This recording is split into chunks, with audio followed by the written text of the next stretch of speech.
उपस्थित मंचावर असलेले सर्व मान्यवर, त्यामध्ये भगवान बाबा महाविद्यालयाचे प्राचार्य बोरसे सर, नंतर अरुण मापारी सर, त्यानंतर राठोड सर आणि पर्यटन केंद्राचे प्रमुख दाभाडे सर, हे नेहमीच त्यांच्या अंडरमध्ये असलेल्या योजना नेहमी कार्यान्वित करत असतात, साजरी करत असतात. त्यामधला हा एक दिवस आहे पर्यटन केंद्राचा, हा सुद्धा ते प्रामुख्याने साजरा करत आहे.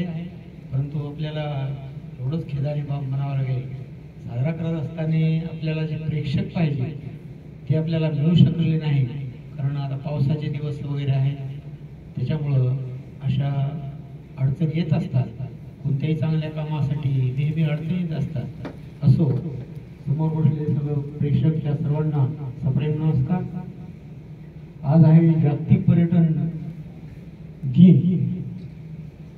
वास्तविक हा 27 सप्टेंबर.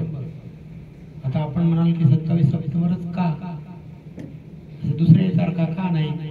त्याचं महत्त्वाचं कारण आहे. जे संयुक्त राज्याचे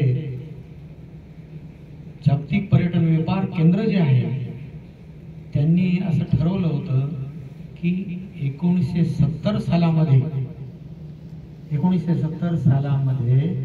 त्यांचा वर्धापन दिन, जागतिक व्यापारी संघटनेचा जो वर्धापन दिन असतो, हा WTOचा, तर तो त्याचं औचित्य साधून हा दिवस साजरा करण्यात.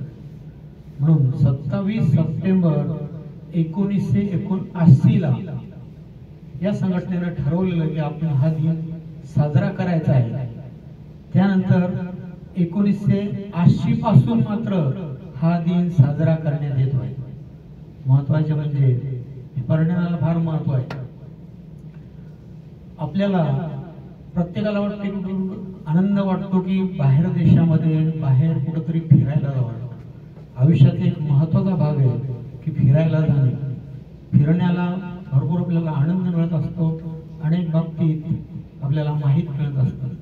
काही देशातलं पर्यटन असते, काही परदेशातले.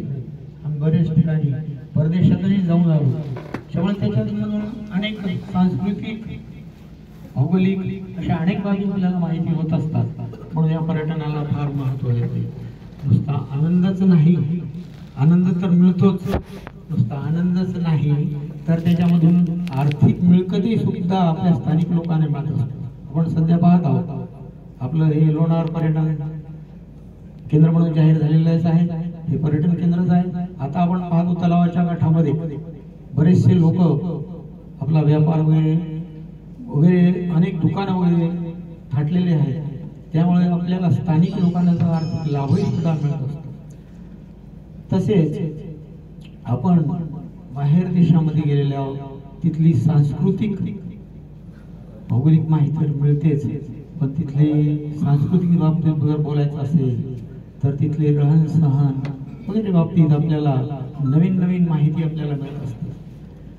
तशाच पद्धती पर्यटनासाठी अनेक नैसर्गिक सौंदर्य स्थळे आहेत, निराळे किल्ले आपल्याला त्याच्यामध्ये घेता येतील. आणि हे किल्ल्यामध्ये पाहत असताना आपल्याला इतिहासामध्ये सुद्धा डोकावता येईल.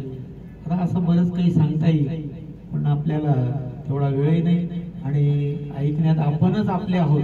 त्यामुळे मी जास्त न बोलता, हे एक पर्यटन म्हणजे एक महसूल वाढवण्याचे बी केंद्र समजल्या, ते महसूलही सुद्धा याच्यामध्ये वाढून जातो. आता याची एक थीम आहे, इथं दिलेलीच आहे, पर्यटन व शाश्वत परिवर्तन. ही आपल्या याची थीम असं म्हणता येईल. जास्त काही बोलत नाही, मी इथेच थांबतो. जय हिंद, जय भारत.